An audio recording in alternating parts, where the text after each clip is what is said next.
वैश्वीकरण के युग में विविध प्रकार से मनुष्यों के मूल्यों को समाज के सापेक्ष परिवर्तित करने की कोशिश की जा रही है। अब विषय दिखाया जाए। विषय है मनोवैज्ञानिकों का यह सदन मानता है कि मूल मानवीय मूल्य मूलतः स्थायी हैं। मूल मानवीय मूल्य मूलतः स्थायी है। यदि अधिनिर्णायक मंडल की अनुमति हो तो क्या हम वाद विवाद शुरू कर सकते हैं? जी शुरू करिए। तो सदन पटल पर पक्ष के नेता सादर आमंत्रित हैं।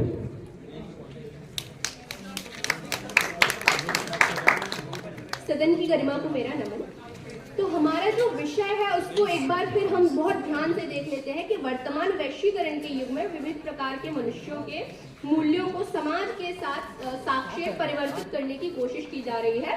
तो मनोवैज्ञानिकों का यह सदन मानता है कि मूल मानवीय मूल्य मूलतः स्थायी होते हैं। तो सबसे पहले हम बात करते हैं कि मनोवैज्ञानिक होते कौन है। मनोवैज्ञानिक जो मानवीय चेतना को ध्यान में रखते हुए जो मनोवैज्ञानिक सिद्धांत होते हैं मूल, उनकी बात करते हैं। जो मानवीय सिद्धांत होते हैं मूल, उनकी बात करते हैं, तो वो मनोवैज्ञानिक होते हैं। अब मूल आधार क्या है? मूल आधार जो बदलता नहीं है, जो स्थायी होता है, वो मूल आधार होता है। मूल मानवीय मूल्य मतलब कि जो वे समाज के अनुसार प्रभावित नहीं होंगे। जो भी चल रहा होगा उसके अनुसार वो मूलतः प्रभावित नहीं होंगे। उनका जो ऊपर का स्वरूप है उसमें परिवर्तन आ सकता है, लेकिन उनका जो मूल है उसमें परिवर्तन नहीं आ सकता है। तो हमारा विषय यह है कि तो हम बात करते हैं कि जो मानवीय मूल्य है वो कहाँ से जन्मित है। मानवीय जो मूल्य है वो चेतना में से सृजित होते हैं। मानवीय मूल्य वह है जो मानव की चेतना द्वारा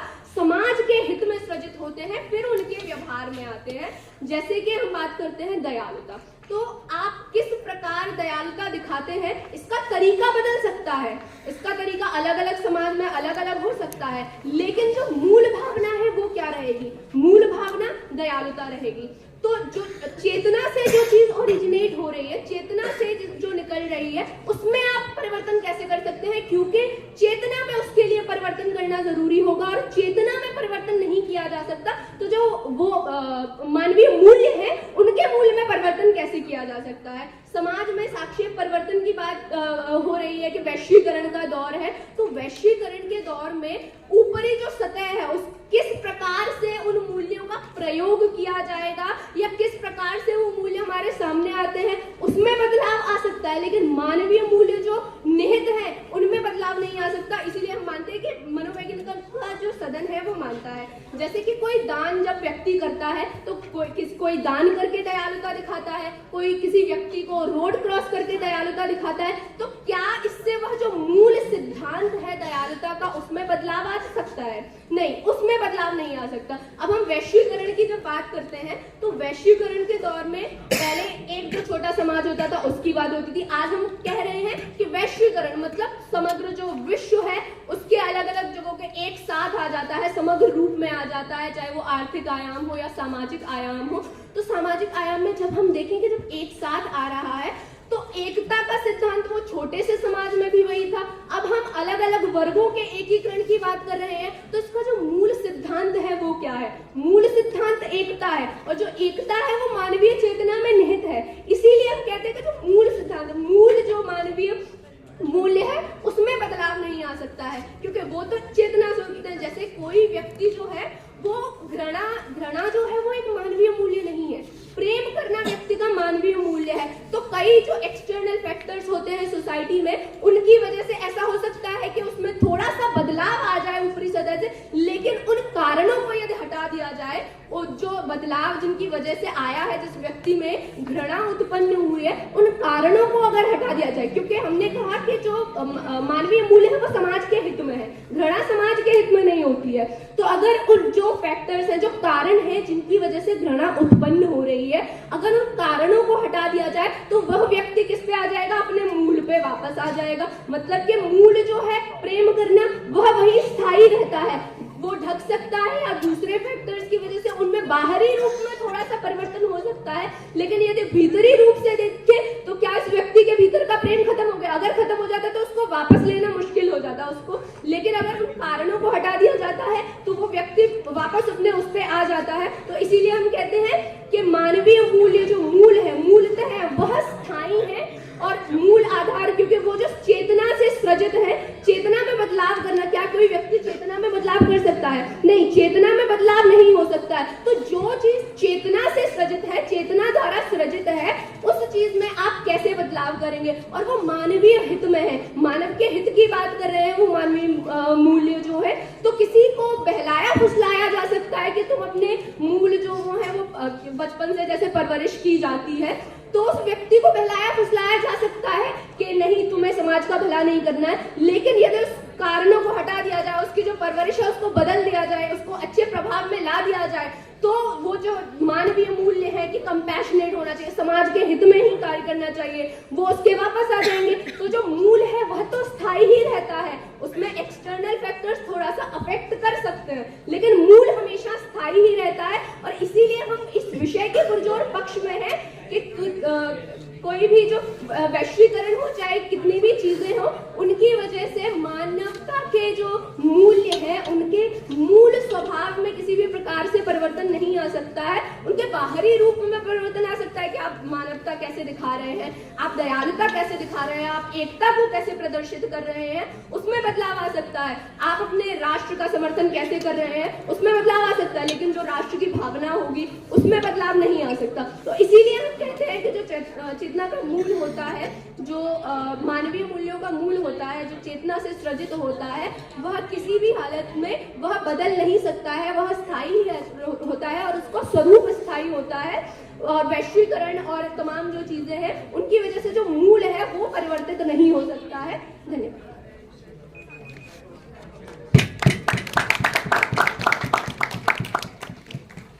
सदन पटल पर 1 मिनट का सामान्य समय।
विपक्ष के नेता सदन पटल पर सादर आमंत्रित हैं।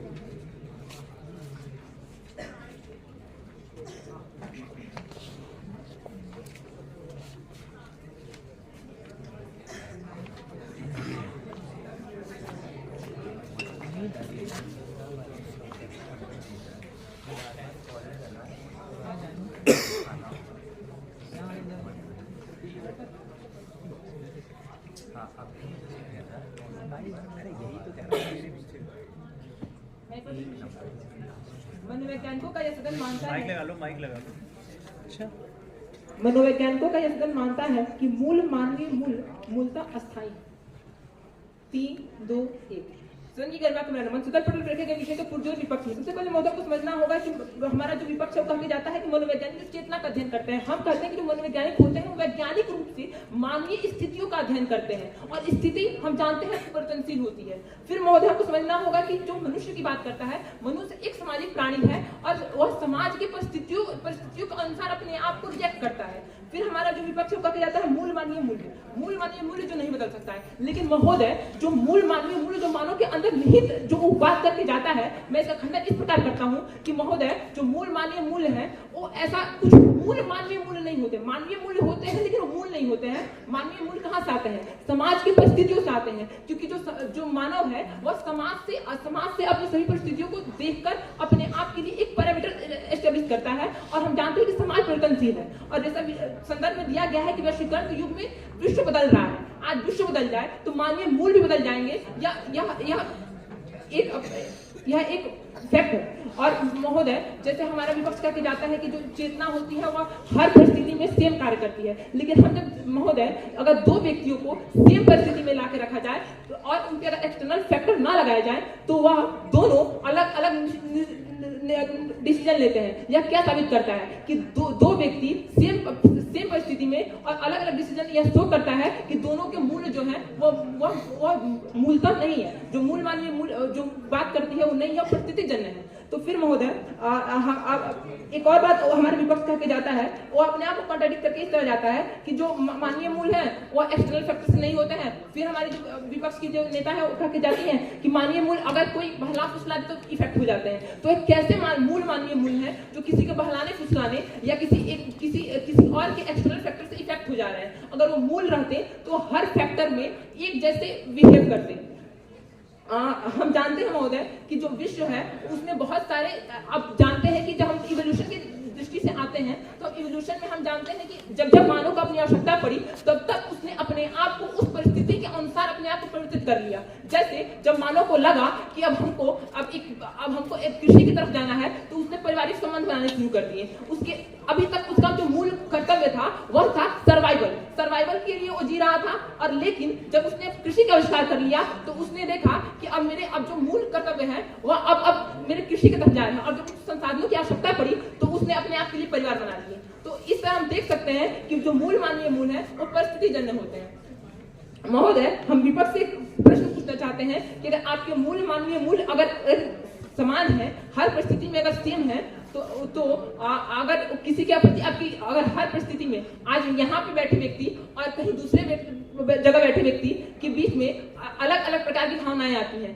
क्यों? क्योंकि वो दो अलग अलग परिस्थितियों के साथ पले बड़े हैं। यह क्या दर्शाता है कि जो मानव है वह एक ऐसा व्यक्ति है जिसको आप जो सिखाओगे, जो अगर आप उसको जन्म के बाद और जन्म के समय मानव के अंदर इतनी मानसिक स्थिति उसकी इतनी उत्तीर्ण नहीं रहती है कि वह अपने आप इनहेरेंटली कुछ सीख के आता है। आप उसको जो सिखाओ वह कुछ सीखेगा, वह अपने जीवन में अप्लाई करेगा और उसी को अपना पैरामीटर मान लेगा। अगर कोई माता अपने बच्चे को यह कहती है कि अगर पुत्र तुमको किसी के प्रति घृणा नहीं रखनी है, तो उसके मानवीय मूल्य क्या बन जाएंगे? वह घृणा नहीं रखनी है या उसका मानवीय मूल्य बन जाएगा। और अगर वही माता उसको जन्म से यह सिखाती जाती है कि पुत्र तुमको इस व्यक्ति के प्रति घृणा रखनी है या यह व्यक्ति बुरा है, तो यह क्या उसके मूल ढांचे में आ जाएगा कि यह व्यक्ति जो है बुरा है, यह घृणा रखनी है। जिस तरह हम देखते हैं कि अगर कोई बच्चा आग को अगर छूता है और वह एक बार जल जाता है तो वह उसके मानसिक और सबकॉन्शियस माइंड में चला जाता है कि यह जो है यह खतरनाक है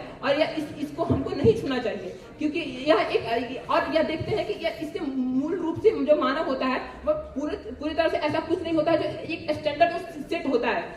जो आज मानवीय मूल्य की जो बात करते हैं यह हमारा विपक्ष के जाता है कि हम घृणा, खुशी, दुखी जो भी होता है यह सब एक मूल मानवीय मूल्य है। लेकिन महोदय, यह किसने डिसाइड किए? यह मानव ने डिसाइड किए। और मानव परिवर्तनशील है, समाज परिवर्तनशील है। तो समाज की अगर स्थिति परिवर्तित हो जाएगी तो फिर इस परिस्थिति में परिवर्तित हो जाएगी। महोदय, हम कहना चाहते हैं कि आज से कुछ वर्षों पहले तक अमेरिका में एक मानवीय मूल्य स्थापित था कि जब बच्चे अगर कोई भी महिला अपने प्रसव के दौरान अपने बच्चे को जन्म देने के दौरान उसके भी बीच में उसकी हत्या नहीं कर सकती है। लेकिन हाल फिलहाल के एक जजमेंट से देख सकते हैं कि अब उसका मूल्य बदल गया। अब अमेरिका के कोर्ट ने अगर कह दिया कि हाँ आप उसको एबॉर्शन को आप उसने लीगलाइज कर दिया, तो आज अमेरिका के लोग के मानवीय मूल्य बदल गए। अब वह एबॉर्शन को अब लीगलाइज करके अब किसी बच्चे को मारना उनके मानवीय मूल्य को हानि नहीं पहुंचाता है। तो इस तरह से हम देख सकते हैं कि जो मानवीय मूल्य है वह परिस्थिति जन्य होते हैं, ना कि किसी की चेतना में निहित होते हैं। महोदय, जो इंसान थे और शुरुआत में जब थे तो वो अपने सर्वाइवल के लिए किसी इंसान की भी हत्या कर देते थे और इस इंसान के मांस खाते थे। लेकिन आज हमारे मानवीय मूल्य में यह स्थापित हो चुका है कि किसी इंसान की हत्या करना उचित नहीं है। तो यह क्या दर्शाता है? उस समय अलग थे, आज अलग है। परिस्थिति बदल गई, परिस्थिति बदल गई और हमारे जो मूल थे वो बदल गए। तो इस तरह हम कह के जाना चाहते हैं कि जो मूल मानवीय मूल होते हैं ऐसा कुछ नहीं होता, परिस्थिति जन्य मानवीय मूल होते हैं जो हर परिस्थिति हर घटना के अनुसार बदलते रहते हैं। अगर आज कोई अलग घटना हो गई तो उसकी परिस्थिति और मूल अलग होंगे, और अगर उसके द्वारा अगर कोई अलग परिस्थिति आ गई तो उसके मूल मानवीय मूल बदल जाएंगे। धन्यवाद महोदय।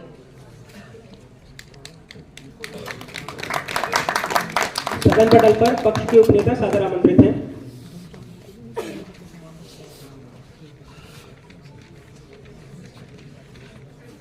सदन की गरिमा को मेरा नमन। 3, 2, 1 की गिनती के साथ मेरे वक्तव्य की शुरुआत करूंगा। 3, 2, 1। सबसे पहले मैं अपने विपक्षी साथियों से ये अनुरोध करूंगी कि वो पहले जाके संदर्भ पढ़े। संदर्भ में साफ साफ लिखा है कोशिश की जा रही है, किसी भी मूल में परिवर्तन अभी तक नहीं लाया गया और मूल की परिभाषा को ये बार बार संकुचित करके चले जाते हैं। देखिए, मनोवैज्ञानिकों का सदन है और जब हम विज्ञान की बात करते हैं तो हमें समग्र चीज पे अपना ध्यान रखना चाहिए। जैसा कि मेरी नेता ही कह के जाती है कि यहाँ पर जो हम मूल मानवीय मूल्यों की बात कर रहे हैं तो वो है ईमानदारी, सत्य, और ये बार बार मानवीय मूल्य की परिभाषा से ही भटक जाते हैं। मानवीय मूल्य, मूल मानवीय मूल्य अर्थात जो उसका मूल है, जो बेस है।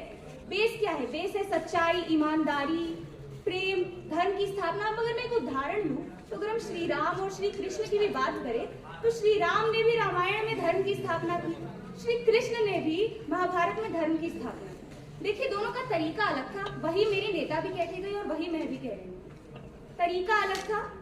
देखिए, मनुष्य का जो शरीर है उसको हम मूल से जोड़ सकते हैं और जो उसके स्वरूप में परिवर्तन आ रहा है उसको हम वस्त्रों से जोड़ सकते हैं। देखिए, वस्त्र बदलते रहते हैं लेकिन मनुष्य का जो शरीर है वो शरीर वही रहता है, शरीर में कभी परिवर्तन नहीं आता। फिर ये कह के जाते हैं कि बच्चों को सिखाया जाता है बचपन से कि घृणा करना, तो घृणा तो मानवीय मूल्य ही नहीं है। हमारी नेता आगे कह के जाती है कि मानवीय मूल्य है सच्चाई, प्रेम, ईमानदारी और ये सब। तो एक बहुत फेमस लाइन है, उसमें वो कह के जाते हैं कि प्यार करना किसी को नहीं सिखाया जाता है, घृणा सिखाई जाती है। तो देखिए, प्यार करना मानवीय मूल्य है। प्यार करना एक बच्चे में पैदा होने के साथ ही निहित होता है। बच्चा जानता है प्यार करना, हम उसे क्या सिखाते हैं? घृणा करना। फिर ये मानवीय मूल्य में आग से जलने का उदाहरण देके जाते हैं जो बिल्कुल ही निरर्थक है। आग से जलने का उदाहरण का मानवीय मूल्यों से क्या संबंध है? उसके बाद आप कहते, जैसे कि मेरी नेता भी कहती गई कि मानवीय मूल्य वो होते हैं जो समाज के हित में होते हैं। तो समाज के हित में घृणा के मानवीय मूल्य को कहाँ से ले आते हैं, ये बात मेरे समझ में नहीं है। फिर ये अबॉर्शन, अमेरिका, ये सारी बातें ले आते हैं। तो जब मानवीय मूल्यों की बात हो रही है तो वो सारी बातें लाने की क्या आवश्यकता है? और फिर देखिए, मानवीय मूल्य जैसा कि हम बार बार कह चुके हैं, उसका रूप बदल सकता है, उसका स्वरूप बदल सकता है। जैसा कि मेरी नेता काफी सारे उदाहरण भी देके गई, तो उसका रूप बदल सकता है पर वो पूर्णता नहीं बदल सकता। वैश्वीकरण में भी हम एकता की बात करते हैं, जैसा कि वो भी कह के गई कि वैश्वीकरण में हर कोई एक होना चाहता है, हर कोई एक रूप से प्रगति करना चाहता है। तो एकता की भावना तो एक है। जब वैश्वीकरण नहीं था तो हम एक समाज में एक होने की बात करते थे। आज वैश्वीकरण आ गया है तो 4 समाज 5 समाज एक होने की बात करते हैं। लेकिन मूल क्या है? मूल एकता है और एकता ही रहेगा। और फिर बहलाया फुसलाया जा सकता है, ये बार बार कहते हैं कि मेरी नेता अपने काउंटर नहीं, हमने ये कहा कि बहलाया फुसलाया जाके भी उसका स्वरूप बदला जा सकता है, उसकी मूल भावना नहीं बदली जा सकती। समाज परिवर्तनशील है, फिर आप ये कह के जाते हैं बिल्कुल, लेकिन समाज परिवर्तनशील किसके लिए है? समाज परिवर्तनशील उसके स्वरूप के लिए है, उसके मूल के लिए नहीं है। मूल में कभी भी किसी प्रकार का कोई परिवर्तन लाना संभव ही नहीं है। मूल सदैव और सदैव स्थायी रहते हैं, बाहरी रूप स्वरूप बदला जा सकता है। और ये बार बार मूल की परिभाषा को भटका के चले जाते हैं। उसके बाद जो मैं कहूंगी, एक और उदाहरण निहित करना चाहूंगी, जैसे कि अगर हम एक बात करें धर्म की स्थापना वाली, अगर हम मॉडर्न जो आप वैश्वीकरण की बात करें जैसे कि हमारा विषय है, तो मॉडर्न टाइम में भी अगर हम बात करें तो पहले अलग अलग तरीके थे। अब सीसीटीवी है, नया आ गया है, पहले पुलिस भी है, सीसीटीवी है। दोनों का काम, मूल काम क्या है? एक ही है, स्वरूप बदला है, दोनों की निगरानी रखने का स्वरूप बदला है, लेकिन मूलतः वो क्या कर रहे हैं? वो रक्षा कर रहे हैं, सुरक्षा कर रहे हैं, वो अच्छाई की स्थापना कर रहे हैं। फिर उसके बाद में एक जो बहलाया, देखिए, जो समाज के हित में वो मानवीय मूल्य है। क्योंकि हम मनोवैज्ञानिक है तो हम विज्ञान से रिलेटेड बात करेंगे, और विज्ञान में यही कहा गया है कि बुद्धि जो निर्णय लेती है, जैसा कि परिस्थिति के अनुसार लेती है, पर परिस्थिति के अनुसार वो स्वरूप बदलती है, परिस्थिति के अनुसार वो मूल नहीं बदलती है। अगर उसे दया करनी है तो दया ही करेगी, उसका तरीका बदल सकता है कि हाँ मुझे दया इस तरीके से करनी है या एकता की स्थापना इस तरीके से करनी है, पर वो कभी भी उस मूल भावना को नहीं बदलेगा। उसके बाद भारतीय मूल जो है हमारे वो चेतना से उठते हैं, क्योंकि हम मनोवैज्ञानिक हैं, हम बुद्धि की बात कर रहे हैं, हम चेतना की बात करें, और चेतना से ही है जो हमारे मानवीय मूल्य निकले। मानवीय मूल्य मैं फिर से एक बार दोहरा देती हूँ, वो बार बार भटक जाते हैं मानवीय मूल्यों की परिभाषा पे। तो मेरी नेता ये परिभाषा देखी गई है कि मानवीय मूल्य है एकता, दयालुता, एकता, दयालुता, ईमानदारी, सच्चाई, धर्म की स्थापना आदि, और मैंने कई उदाहरण भी दिए। उसके बाद रूप देखिए, बुद्धि से आती है चेतना, ये सारी बातें मैंने कह दी, और संदर्भ में भी लिखा है कि कोशिश की जा रही है पर अभी तक कोई बदलाव नहीं लाया जैसे, और ना आज कभी भी लाया जा सकता है। ऊपर का स्वरूप बदलता रहता है, पर जो देखिए आत्मा जो होती है वो सेम रहती है। अगर एक डीप में जाएं कि जैसे हमने वस्त्र और शरीर की बात की, वैसे उसके और अंदर जाएं तो शरीर और आत्मा, देखिए आत्मा मतलब आत्मा अपना शरीर बदलती रहती है, लेकिन आत्मा तो वही रहती है। तो उसी प्रकार जो मूल है वो आत्मा है, चाहे शरीर भी बदल जाए एक बार, लेकिन आत्मा तो वही रहती है। तो मूल अंततः भी वही रहेगा, चाहे आप जितने शरीर बदल लीजिए, जितने स्वरूप बदल लीजिए, जितने तरीके बदल लीजिए, उस मूल को स्थापित करेंगे। देखिए मूल तो वही रहने वाला है। और अब समय सीमा का ध्यान रखते हुए मैं अंत में भी यही कहूंगी कि वो जरा संदर्भ पे ध्यान दें, कोशिश की जा रही है, परिभाषा पढ़े। मूल की परिभाषा ये नहीं होती है कि पता नहीं अमेरिका और अबॉर्शन वाली परिभाषा नहीं होती है। और अंत में भी मैं यही कहूंगी कि बाहरी रूप बदल सकता है, स्वरूप जरूर बदल सकता है, पर जो मानवीय मूल है, मूल ध्यान दीजिए, मूल है वो कभी नहीं बदल सकता। आप उसका तरीका बदल सकते हैं, स्वरूप बदल सकते हैं, आत्मा बदलती है, शरीर नहीं। इसी के साथ मैं अपने वक्तव्य को समाप्त करती हूं। धन्यवाद।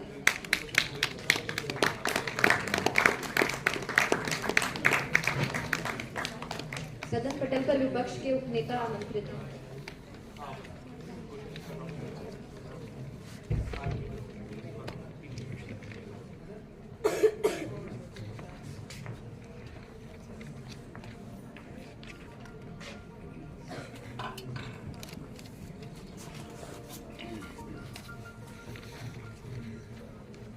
टीम ब्रेक के साथ अपना वक्तव्य प्रारंभ करूंगा। 3, 2, 1।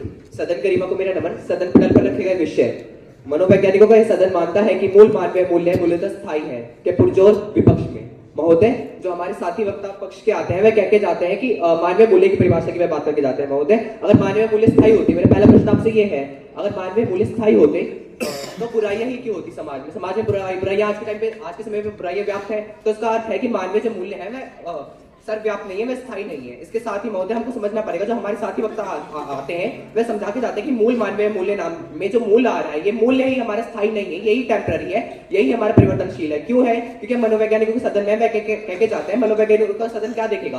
वह मानवीय मस्तिष्क के हिसाब से देखेगा कि मानवीय मस्तिष्क जिस तरीके से इवोल्व करा है, वह इवोल्व किस तरह से करा है? वह करा है आवश्यकता के अनुसार। जो हमारी आवश्यकताएं थी उस समय पर, जो आज हमारी आवश्यकता है उसके अनुसार वो इवोल्यूशन प्रक्रिया के दौरान गुजरा है, और उस परिप्रेक्ष्य के हिसाब से वो आपको देखता है कि परिप्रेक्ष्य क्या था हमारी आवश्यकताओं का। तो इसके साथ ही जो हमारे साथी वक्ता है वे कह के जाते हैं कि मूल ईमानदारी, सत्य, प्रेम, ये सारी हमारे मूल होते हैं, मूल मानवीय मूल होते हैं। तो महोदय आपको समझना पड़ेगा, जो सत्य है वह एक तो दूसरों के लिए अलग अलग हो सकता है। एक सत्य आपके लिए हो सकता है कुछ और हो, और एक ग्रेटर समाज के लिए, बड़े समाज के लिए कुछ और हो। तो वहां पर एक मूल मानवीय मूल कहां से स्थापित हो रहा है? एक परिप्रेक्ष्य, एक ग्राउंड लेवल प्ले फील्ड कहां से आ रहा है? उसके बाद ही वह उदाहरण देके जाते हैं श्री राम का, श्री कृष्ण का। तो आपको समझना पड़ेगा, अगर मैं आपके उदाहरण में जाऊं, श्री राम के उदाहरण में, तो उसमें एक कांड ये हुआ था कि जब वह बाली को मारते हैं श्री राम, वह खुद मानते हैं कि ये मूल मानवीय मूल्यों के खिलाफ था, वो उसके रिग्रेट भी करते हैं, लेकिन यानी मानवीय मूल्य बदल रहा है। अगर वो स्थायी होता तो श्री राम, जिनको आप उदाहरण के तौर पर दिखाते हैं कि सबका जो लक्ष्य था वह था समाज में मूल मानवीय मूल्य को स्थापित करना, यानी वह सच्चाई स्थापित। अब आप खुद कॉन्ट्रडिक्शन क्रिएट करके जाती हैं, अगर मूल मानवीय मूल्य समाज में स्थापित होते तो श्री राम मूल मानव मूल्य को स्थापित करते ही क्यों? आप कह के जाते हैं श्री राम सबका मकसद था सच्चाई, और सच्चाई होती है मूल मानवीय मूल्य, तो स्थापित क्यों कर रहे हैं? और उसमें भी श्री राम जब बाली को मारते हैं तो छल से मारते हैं, उसमें वो रिग्रेट करते हैं, तो यहाँ पे अपना कॉन्ट्रडिक्शन दिख रहा है आपका। उसके बाद आप कहते हैं बच्चे के उदाहरण में कि प्यार करना हर बच्चे के मन में होता है, हेट करना उसको सिखाया जाता है। तो जैसे मेरे साथी वक्ता कहते हैं, उन्हीं की बात को आगे बढ़ाते हुए, प्यार करना, नफरत करना, जितने भी भाव है ये मानव को दिए जाते हैं, ये सारे ये इनहेरिटेड भाव होते हैं कि आपको किसके प्रति प्यार करना है। जब एक सेम बच्चा एक मनुष्य के प्रति प्यार की भावना रखता है, और एक सेम मनुष्य दूसरे मनुष्य के प्रति घृणा की भावना रखता है या दूसरे मूल्य रखता है, तो वह अपने आप में स्थायी किस प्रकार हुआ? इसके साथ ही वह कहते जाते हैं कि वह कहते जाते हैं कि सबका जो मकसद था वो था एकता स्थापित करना समाज में, चाहे वो वैश्वीकरण हो या वैश्वीकरण ना हो। हम वर्तमान समय की बात करते हैं तो महोदय आपको पहले के समय भी हमें देखना पड़ेगा, जो दंगे होते आ रहे हैं वो दंगे पहले से चलते आ रहे हैं और अब तक होते आ रहे हैं। यही प्रश्न की बुराई समाज में है ही क्यों? इसके साथ ही समाज मूल मानवीय मूल्यों का जो निर्माण कर रहा है वह कौन कर रहा है? वो सोसाइटी कर रही है, वो समाज कर रहा है। और वो समाज कैसा है? वो समाज परिवर्तनशील है। अब वो समाज परिवर्तनशील है तो उनके जो पैरामीटर्स हैं वो बदलते रहते हैं समय के हिसाब से। मेरे साथी वक्ता आते हैं, वे कह के जाते हैं अमेरिका की बात करके जाते हैं। वह पहली बार इसकी परिभाषा में नहीं कहते, वे उदाहरण के रूप में समझाते हैं कि परिवर्तनशील मूल मानवीय मूल्य किस प्रकार है, स्थायी क्यों नहीं है। वे समझा के जाते हैं जब कुछ मूल मानवीय मूल्य है वह एक देश में कुछ और है और दूसरे देश में कुछ और है, साथ ही उसी देश में वो मूल मानवीय मूल्य पहले थे और अब नहीं है। जो पहले एमटीपी की बात करके जाते हैं मेरे साथी वक्ता, वह कह के जाते हैं कि पहले जो था वो मेडिकल टर्मिनेशन ऑफ प्रेगनेंसी जो था या प्रसव जो मूल रूप से बच्चे को जो गिराने की जो प्रक्रिया थी वह पहले वहां पे इलीगल थी, लेकिन आज वो लीगल की गई। किस परिप्रेक्ष्य में? औरतों के परिप्रेक्ष्य में। पहले वो किस लिए थी? बच्चों के लिए। यानी जो मूल मानवीय मूल्य है जहां पे हमारे लैंगिक क्षमता भी नहीं आती, वह स्थायी नहीं है, वह परिवर्तनशील है। समाज की जो मांग थी, समाज का जो गुण था उसके हिसाब से था, वो चेंज होता जा रहा है। साथ वह पॉलिटिकल और ज्योग्राफिकल एग्जांपल्स की बात करके जाते हैं मेरे साथी वक्ता, वह इसमें कुछ एक्सप्लेन नहीं करके जाती कि ये ऐसा क्यों है। और वह कैनिबल वे एक तरीके से कहते हैं कि जो मानव थे पहले मानव को मारता था और उनका मांस खाता था, जिसको बेसिकली वो कैनिबलिज्म कहना चाह रहे थे। अब वो मान रहे हैं कि वह लोग कर रहे हैं। अगर मूल मानवीय मूल्य सबके मन में स्थापित होता तो ऐसा करते ही क्यों? और आज के टाइम पे मैं फिर बैन ही क्यों होता जब वो चल भी रहा है प्रैक्टिस में? तो यानी मूल मानवीय मूल्य कहीं ना कहीं बाहरी पैरामीटर से अफेक्ट होता है। साथ ही एक और कॉन्ट्रडिक्शन जो हमारे साथी वक्ता करके जाते हैं वह सबसे पहले कह के जाते हैं अपनी डेफिनेशन में वो बता के जाते हैं जो मूल मानवीय मूल्य है वो सबके मन में स्थायी है, चेतना के हिसाब से, और वो चेंज नहीं होते हैं चेतना के हिसाब से, उन पर कुछ असर नहीं आता, वे ये यूज करते हैं। उसके बाद में वह ये भी कहते जाते हैं कि वो दब जाते हैं, एक्सटर्नल फैक्टर्स के अंतर्गत दब जाते हैं। अगर आप वो एक्सटर्नल फैक्टर्स हटाओगे तब जाके वो मान मूल्य एक्सप्रेस होंगे। महोदय अगर वह स्थायी है तो उन्हें एक्सप्रेस होने के लिए किसी साधन की जरूरत ही नहीं, आवश्यकता होगी। आप यहाँ मूल शब्द का उपयोग ही नहीं कर सकते। यहाँ पे जो हमारा भार है विषय का, आप विषय को बार बार कह के जाते हैं कि भार है मूल मानवीय मूल्य। हम मानते हैं मूल मानवीय मूल्य कुछ होते हैं, वह समाज के हिसाब से बदलते रहते हैं। आज के समय पे मानवीय मूल्य कुछ अलग हो सकता है और पुराने समय पे मानवीय मूल्य कुछ और हो सकता है। यानी वो मूल थे, यानी वो जो स्थायी बन था या बेस की बात करते हैं वो बेस बन वहां पे था ही नहीं। अब साथ ही हम देखते हैं कि जो मानवीय मूल्य है वह स्थायी अपने बेनिफिट और परिवर्तन के हिसाब से बदलते रहते हैं। स्थायी कब होगा कोई चीज? स्थायी कब तब होगी कोई भी चीज जब वो किसी बाहर एक्सटर्नल फैक्टर से भी, यहाँ पे इंटरनल एक्सटर्नल नहीं होगा कुछ भी, जब वो किसी भी फैक्टर से अफेक्ट नहीं होगी वह वैसे ही एक्सप्रेस होगी जैसी वो है। साथ ही एक्सटर्नल फैक्टर जब आप मूल मानवीय मूल्य है वो बनाए किसने? वह मानव ने बनाए। अब मानव मस्तिष्क क्या करता है? मानव मस्तिष्क करता है गलतियां। हम मनोवैज्ञानिकों के सदन में तो हमें समझना पड़ेगा जो मानव मस्तिष्क की जो इतनी जटिल जो संरचना है वो गलतियां करती है उसके बाद भी। यानी जो मूल मानवीय मूल्य है वह गलत थे, वह बदले जा रहे हैं, वह संशोधित होते हैं। आज भी हमारा जो संविधान बनाया जाता है, कोई भी चीज बनाई जाती है, जो मानवीय मूल्य है बेसिकली वो चेंज होते हैं, वो परिवर्तनशील होते हैं, वो संशोधित होते हैं। क्यों होते हैं? क्योंकि जो मानव है वो खुद गलतियां करता है। इसके बाद ही जो हमारे साथी वक्ता है वह कह के जाती है आत्मा का उदाहरण देके जाती है। तो महोदय सबसे पहले आपको समझना पड़ेगा या आत्मा मनोवैज्ञानिक को सदन में आप किस प्रकार से रिलेट करके जाती है, आप ये नहीं समझा के जाते कि एक्सप्लेन कीजिए विपक्ष के लिए। साथ ही आप बाहरी स्वरूप की बात करते हैं कि बाहरी स्वरूप स्थायी है, तो बाहरी और यहाँ पे अंदरूनी स्वरूप की बात ही वहां से आगे। जब कोई चीज स्थायी है और आप कह के भी जा रही है कि वो परिवर्तित नहीं हो रही दूसरे कारण के कारण, तो वे किस प्रकार से स्थायी रह पाएगी? कुल सार यही निकालता है जो मानवीय मूल्य है वह स्थायी नहीं है, वह टेम्पररी है, वह मूल ही नहीं है। मूल्य है पर वो समय के हिसाब से बदलते रहते हैं। इसी के साथ अपनी वाणी को विराम देते हुए विषय के पुरजोर विपक्ष।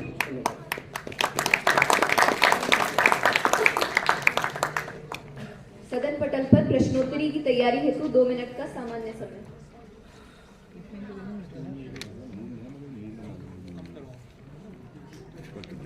सुधांशु इधर आइए। प्रश्नोत्तरी 2 मिनट का।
प्रश्नोत्तरी हेतु निर्धारित समय 2 मिनट है।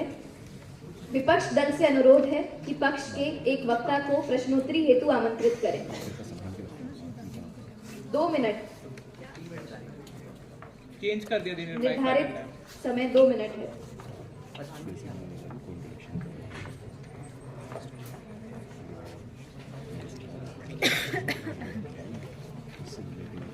अगर आपके अगर मानव मूल्यों में अगर प्यार है तो फिर समाज में घृणा क्यों है? किसी का हमने कहा था सामाजिक हित में जो मूल्य होते हैं वो जो होते हैं वो मानवीय मूल्य होते हैं, और जैसा कि आपने प्रेम का उदाहरण दिया। घृणा क्यों है? क्योंकि एक्सटर्नल फैक्टर्स जो है वो बाहरी रूप से प्रभावित कर रहे हैं, बदल नहीं रहे हैं, प्रभावित कर रहे हैं उसको। आपके अस्थायी जो मूल है वो किसी एक्सटर्नल फैक्टर से बदल ही क्यों जा रहा है? अस्थायी मूल नहीं, स्थायी जो मूल है वो बदल नहीं रहे हैं, वो बदल नहीं रहे हैं, वो सिर्फ प्रभावित हो रहे हैं। और यदि दूसरे जब उन फैक्टर्स को हटा दिया जाए तो क्या बचेगा? सिर्फ मूल बचेगा। स्कोप ही क्यों है घृणा का? जब आपके अंदर मूल रूप से आपके अंदर प्यार भरा है तो उसमें घृणा का स्कोप एक्सटर्नल फैक्टर्स जो है वो बाहरी रूप से, इसीलिए हमने बात किया कि एक बाहरी रूप की हमने बात की और एक कोर की, जो मूल की बात हो रही है। तो हम बार बार वही दोहरा रहे हैं कि मूल में परिवर्तन नहीं होगा, बाहरी रूप से जिस तरीके से वो क्रियाएं करता है या करता है उसको बदलाव किया जा बाहरी सकता मूल्य है वो स्थायी नहीं है ना। है। जो बाहरी मूल्य है उनमें उस प्रकार से परिवर्तन हो सकता है। बाहरी मूल्य स्थायी नहीं है मतलब जो बाहरी फैक्टर है वो स्थायी नहीं है। तो बाहरी रूप से जो बाहरी आवरण होता है किस प्रकार से उसको किया जाएगा वो प्रभावित हो सकते हैं। बहुत मतलब बाहरी फैक्टर स्थायी आज है कल होंगे नहीं है ना। मूल स्थायी है, आपके मूल अस्थायी है तो फिर उसमें परिवर्तन क्यों आ रहा है किसी एक्सटर्नल फैक्टर से? मूल हमें चाहिए ना, हमेशा आपका प्यार दिखा रहे वही तो हम कह रहे हैं कि मूल स्थायी है, लेकिन मूल को जिस प्रकार से प्रेजेंट किया जाता है, जिस प्रकार से मूल कार्य कर रहा है, मूल्य जिस प्रकार से समाज में अपने आप को स्थापित कर रहा है, उसमें परिवर्तन आ सकता है बाहरी फैक्टर्स की वजह से कि कैसे कर रहा है, लेकिन वो मूल जो है वो कोर में। अंतिम प्रश्न मेरा आपसे ये है कि जो हमारे मूल मानवीय मूल्य वो आपके हिसाब से स्थायी है। अब जो बाहरी मानवीय मूल्य, जो बाहरी हमारी स्थितियां होती है, फैक्टर्स होते हैं, वो हमारे टेम्पररी होते हैं, वो चेंज होते रहते हैं बाहरी फैक्टर्स को। तो ये जो टेम्पररी चीजें स्थायी चीज पे हावी कैसे हो रही है, इस अफेक्ट कैसे कर रही है? जो टेम्पररी चीजें हैं वो हावी नहीं हो रही है, वो थोड़ा बहुत उसको प्रभावित कर रही है, उसको प्रभावित कर रही है, लेकिन क्या वो मूल को बदल पा रही है? नहीं, वो मूल को नहीं बदल पा रही है।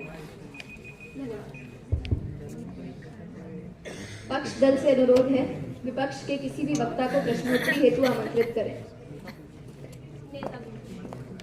नेता विपक्ष आमंत्रित।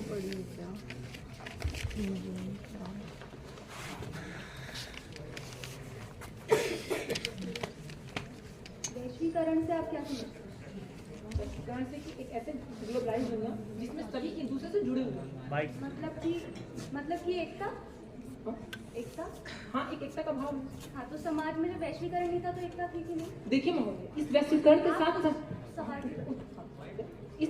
जो हम वैश्वीकरण की तरफ बढ़ना चाहते हैं, लेकिन महोदय अब देखिए वैश्वीकरण के साथ साथ विश्व में आप देखते हैं कि विश्व में बहुत सारे युद्ध भी चल रहे हैं। यह दर्शाता है कि जो मानव है वो परिस्थिति के अनुसार कभी एकता की तरफ सॉलिडारिटी दिखाता है, कभी वॉर की तरफ अपना आरोप करता है। वैश्वीकरण से पहले एकता थी नहीं, वैश्वीकरण से पहले समाज में एकता की बात नहीं होती थी। एकता की बात नहीं थी। आप जैसे कह रहे हैं कि वैश्विक एकता, सब एक थे, ऐसा कभी समाज में नहीं था। समाज में हमेशा युद्ध की भावनाएं रही हैं, युद्ध होते रहे हैं और एकता भी रही है, युद्ध भी रहे, दोनों रहे। समाज है उसमें लोगों में एकता थी, यहाँ आप मानते हैं, क्योंकि समाज वैसे ही बना।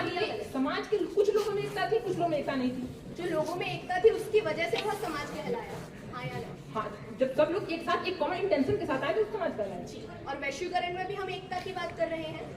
हाँ या ना? हाँ। तो दोनों के स्थायी भाव जो मूल भाव है वो सेम हुए कि नहीं हुए? देखिए महोदय, जो अगर ये मूल भाव होते तो समाज हर परिस्थिति में अपने आप को एक सॉलिडरिटी की तरफ ले जाता, लेकिन हम देखते हैं जब मनुष्य को लगता है कि हमको वॉर में फायदा है तो वॉर की तरफ चला जाता है, उसको जब दिखता है कि एकता में फायदा है तो एकता की तरफ चला जाता है। अगर वो मूल भाव होते तो हर परिस्थिति हर सामंजस्य में वो एकता को ही सॉलिडरिटी दिखाता, एकता को ही दिखाता।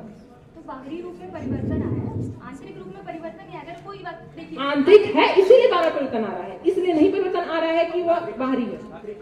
अगर व्यक्ति युद्ध करने भी जा रहे हैं तो उनमें एकता नहीं होगी तब तक वो युद्ध कैसे करेंगे? देखिए, युद्ध की भावना मूल पर थी और मूल तो है युद्ध, एकता है। महोदय, अगर देखिए हम जो आप जिस युद्ध में एकता की बात कर रहे हैं, आपने बहुत सारे युद्ध में देखा होगा कि राजा पीछे हट गया। अगर उसमें सब में एकता होती तो सब में वो अपने आप को अपने सेना के प्रति सॉलिडरिटी दिखाता, लेकिन नहीं दिखाया। कभी राजा हट गया, कभी सेना ने, हमने देखा कि बंगाल रेवोल्यूशन में कि सेना पीछे हट गई। तो एकता सब में नहीं थी, मूल भावना नहीं है, एक्सटर्नल फैक्टर है। विपक्ष दल से आग्रह है कि पक्ष के शेष वक्ता को प्रश्नोत्तरी हेतु आमंत्रित करें।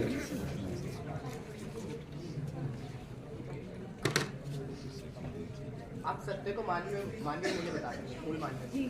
ठीक है, आपके लिए जो सत्य है क्या वो मेरे लिए भी सत्य होगा? जी, हमने पहले ही कहा बाहरी स्वरूप में परिवर्तन संभव है।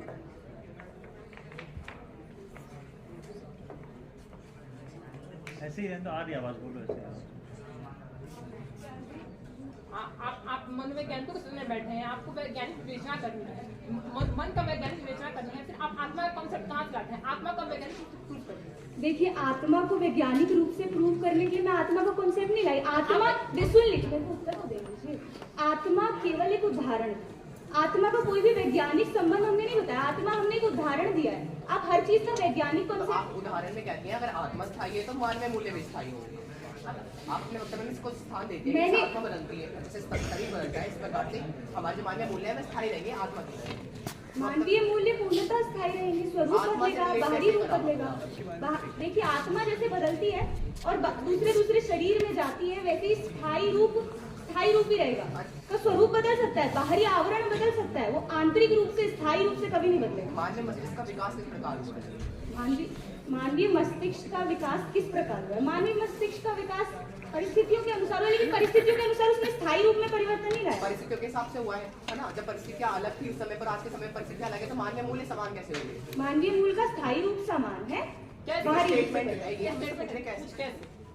क्योंकि स्थायी रूप इसलिए समान है क्योंकि देखिए, मैं बता रही हूँ, क्योंकि तरीका बदला है। जो भी आप कह रहे हैं कि वो जो आप बच्चे वाला उदाहरण बार बार लेके जाते हैं कि बच्चे को सिखाया गया है कि घृणा करना, कि इससे प्रेम करना, इससे नहीं। तो देखिए, प्रेम करना था, उसको ये नहीं सिखाया गया किससे प्रेम करना, उसको ये सिखाया गया किससे प्रेम नहीं करना है, उसको घृणा करना सिखाया गया।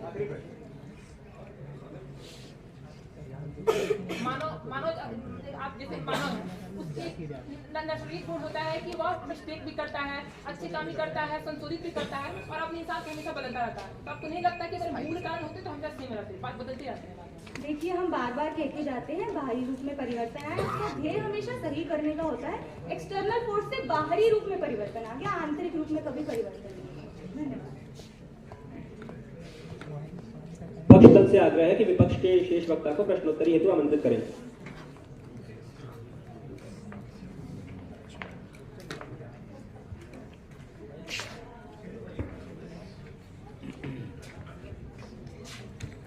आप मूल शब्द से क्या समझते हैं? जी, एक जनरल इस डिबेट के अलावा मूल सबका लिटरल मीनिंग ये होता है कि जो चीज बेसिक है, मतलब सबके बेसिक है। जो बेसिक मतलब बेसिक मतलब सतह। जी, तो सतह और आप स्थायी और मूल और सतह में कैसे अंतर कर सकते हैं? ये अंतर हम यही तो कर रहे थे अपनी स्पीच में। हमने माना कि वह मूल, जो मानवीय मूल्य है वह मूल है ही नहीं, वह मूल जो थे वह एक परिवर्तनशील है। हमने खुद बोला कि अपने इसमें हम मान रहे हैं कि मूल जो है वह परिवर्तनशील है। हम यहाँ पे बेसिक जो बेस था वो बेस सेम हो ही नहीं रहा, जो पिलर्स जिन पे वो खड़ा है वो अलग अलग बदलते रहते हैं स्थितियों के अनुसार। और वो स्थिति क्यों आती है? क्योंकि उसके लिए स्कोप है। यानी अगर जब एक स्थायी चीज के ऊपर एक टेम्पररी चीज आ पा रही है, इसका मतलब ये है ना स्थायी चीज नहीं है। आपने अपने स्पीच में श्री राम का एग्जाम्पल जो दिया था कि बाली का वध करते हैं, ठीक है? तो धर्म की जब हम बात करते हैं, धर्म को एक मानवीय मूल्य माना जा सकता है? जी माना जा सकता है। क्योंकि वो सामाजिक हित करता है। जी। तो जो राम ने बाली का वध किया था उसको आप सही मानते हैं गलत? जी, अब हमको यहाँ पे धर्म की परिभाषा समझनी पड़ेगी ना। धर्म का अर्थ होता है जो धारण करने योग्य हो। वहाँ पे श्री राम का अर्थ ये भी, श्री राम का धर्म ये भी था उस समय पे कि वह वहाँ पे अनैतिक की कार्य ना करे। उनका वो उसके लिए रिग्रेट करते हैं, वे मानते हैं कि धर्म के विरुद्ध गई थी ये चीज, और वो शुरुआत से लेकर रामायण के बाद तक चला था कि राम जी का जो वध हुआ था, राम जी जो हमारे गए थे राम जी, वो इसलिए वो उस कारण को मानते हैं। श्री कृष्ण अवतार जब वो लेते हैं कि उनके पैर में जब वो तीर लगा था वो इसलिए था। बाली का वध धर्म की स्थापना के लिए नहीं किया था? क्या उसमें धर्म नहीं टूट रहा है? मानवीय मूल्य बदल कैसे रहा है एक जगह पे? क्या आप धर्म की स्थापना के लिए उन्होंने बाली का वध किया था? देखिए मैं मान साथ में एक परिप्रेक्ष्य और आ रहा है ना, वहाँ पे धर्म टूट भी रहा है। नहीं, वहाँ पे लेकिन धर्म की स्थापना के लिए जब किया था और मानते हैं आपके मानवीय मूल्य है, तो जो कोर में है, जो सेंटर में है, वो तो धर्म ही है। मानवीय वो मारना वो अलग है। आपका सवाल यही है कि अगर मैं धर्म को मान रहा हूँ, जी मैं धर्म को अगर यहाँ पे मान रहा हूँ, ठीक है, तो मैं यहाँ पे एक तो देख रहा हूँ धर्म में भी बाइफर्केशन दिख रही है मुझको। एक धर्म वहाँ पे टूट रहा है और एक धर्म वहाँ पे बन रहा है। तो अगर एक मानवीय मूल्य स्थायी होता तो वहाँ पे बाइफर्केशन कैसे आता, इसका स्कोप कैसे आता, टेम्पररी कारणों के कारण। धन्यवाद। क्या अभिप्राय मंडल के प्रत्युत्तरी भाषण की आवश्यकता है? बिल्कुल नहीं। तो इसी के साथ ये वाद विवाद प्रतियोगिता यही समाप्त होती है। दोनों दलों से आग्रह है कि एक दूसरे का अभिवादन कर लें। एक बार जोरदार तालियां। और इसी के साथ कर्तव्य स्मृति नवागत संसदीय वाद विवाद प्रतियोगिता के छठे संस्करण के फाइनल समाप्त होते हैं। पक्ष और विपक्ष के नेता